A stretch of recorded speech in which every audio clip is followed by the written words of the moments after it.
Monsieur Cahen, bonjour. Bonjour.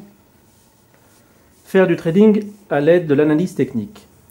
Quel est le but du trading? Alors, d'abord, on va parler du trading pour les particuliers. Le trading pour les particuliers consiste à faire des opérations sur CFD ou sur futur qui vont durer entre 10 minutes et 1 heure. Voilà, on va utiliser l'analyse technique pour avoir une sécurité importante et limiter les risques quand on va saisir des opportunités. Quel type d'analyse technique proposez-vous? Alors, bien entendu, c'est une analyse technique nouvelle, pas celle des années 80, qui n'ont plus aucun intérêt, qui sont totalement dépassées actuellement. Pouvez-vous préciser votre pensée? Oui, effectivement, eh bien, il faut d'abord adopter une nouvelle organisation. Pourquoi? Eh bien, parce que on a maintenant une composante qui est très importante, qui est la volatilité, et donc il faut non seulement l'inclure, mais il faut la privilégier. Et un autre aspect qui est important aussi, c'est qu'il est fondamental de privilégier les objectifs en durée plutôt que des objectifs en amplitude, comme le font la totalité des analystes techniques. Donc il y a une remise en cause complète.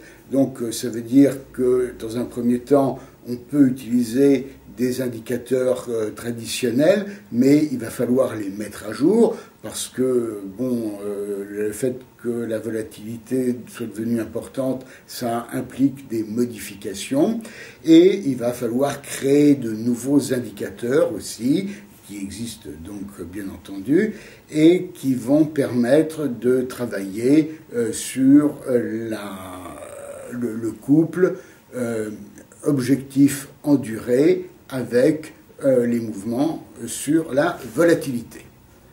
Pourquoi et comment utilisez-vous l'analyse technique pour faire du trading? Eh bien, le trading nécessite une organisation structurée, c'est-à-dire qu'on ne peut pas faire d'improvisation. Quand on fait du trading, il faut faire exactement comme font les joueurs d'échecs. C'est-à-dire que les joueurs d'échecs prévoient à l'avance certains coups qui peuvent se produire, et donc pour faire du trading, il ne faut en aucun cas être surpris.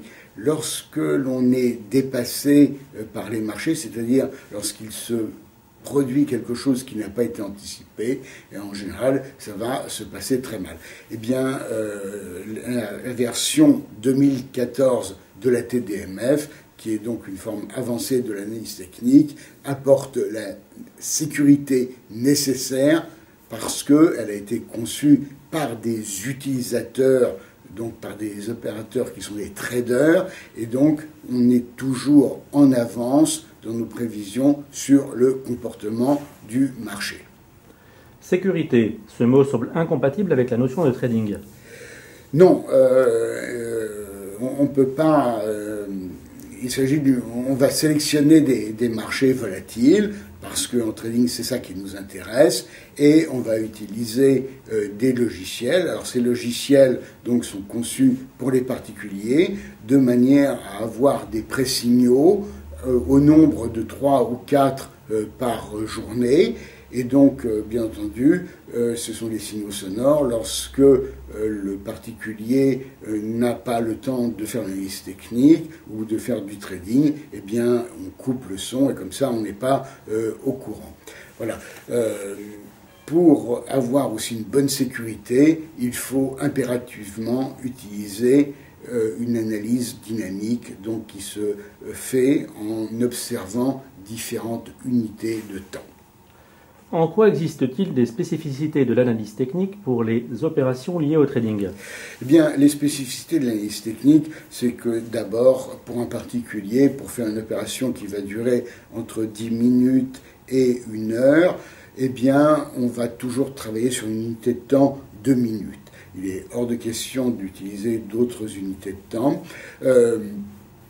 Et il y a encore d'autres choses spécifiques. Par exemple, les 5 dernières minutes, on sait, et ça tout le monde peut le faire, qu'on dans les 5 minutes qui précèdent la fin d'une heure, c'est un moment opportun pour dénouer une position. Et si jamais on souhaitait prendre une position à l'achat ou à la vente dans ces 5 dernières minutes, eh bien, dans la majorité des cas, on fait des opérations perdantes. Donc c'est quelque chose qui n'a rien à voir avec ce qu'on peut observer quand on fait des opérations sur du plus long terme.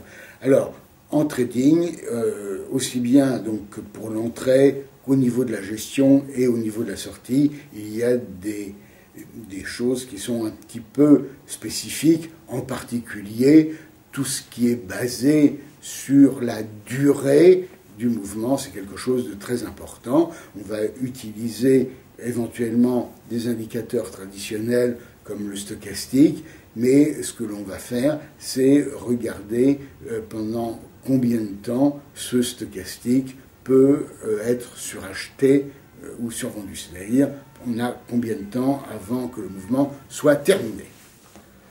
Comment concevez-vous l'apprentissage du trading pour les particuliers ? Eh bien, il faut une formation spécifique pour faire du trading. Alors d'abord, je pense qu'il faut être sérieux. Si on veut être à l'écoute des stagiaires, il faut avoir 3 personnes au maximum. Et donc, dans un premier temps, dans une première demi-journée, on va apprendre à manipuler le logiciel qui va nous aider à faire du trading, qui est un logiciel qui a été donc préprogrammé pour travailler sur les CFD et les futurs. Et ensuite, eh bien, on va, pendant les 7 demi-journées restantes de la formation, on va faire des opérations. Alors, il n'y a pas tout le temps des signaux, mais ce qui est important, c'est d'apprendre des mécanismes pour pouvoir prendre des décisions le plus, on va dire, automatiquement possible. Donc, bien entendu, ce qui se passe, c'est que lorsqu'il n'y a pas de signaux, nous, on ne va pas attendre que quelque chose se présente.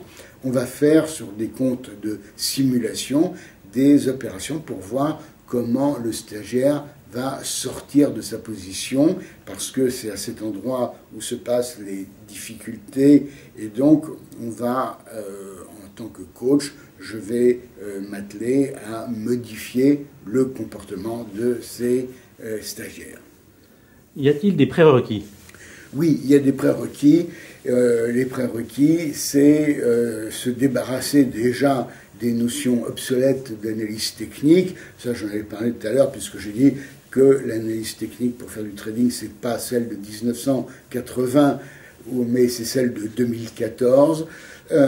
Et malheureusement, on voit que dans les livres, et bien souvent, les personnes qui se targuent de faire de la formation en trading utilisent encore des outils qui sont totalement dépassés.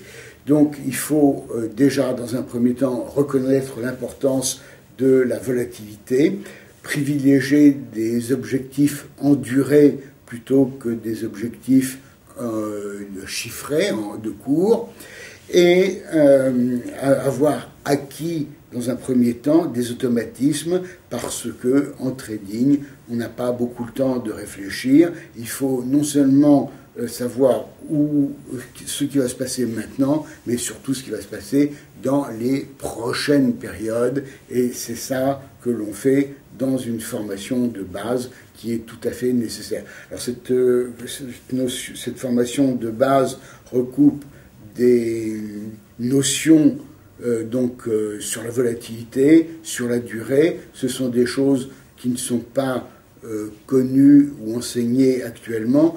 Donc pour moi, tous les analystes techniques sont des débutants, et donc c'est pour ça que les personnes qui sont en train de s'initier à l'analyse technique sont également les bienvenues. Donc ces formations vont avoir lieu en juin, au mois de juillet et au mois d'août, parce que de nombreuses personnes peuvent profiter de leurs vacances pour venir en formation, et au mois de juillet, au mois d'août, souvent, on a des marchés qui décalent pas mal. Voilà, eh bien, je vous remercie. Vous pouvez m'envoyer un mail à atdmfkn yahoo.fr si vous voulez de plus amples renseignements. Merci et à bientôt. Monsieur Cohen, merci. À bientôt en formation.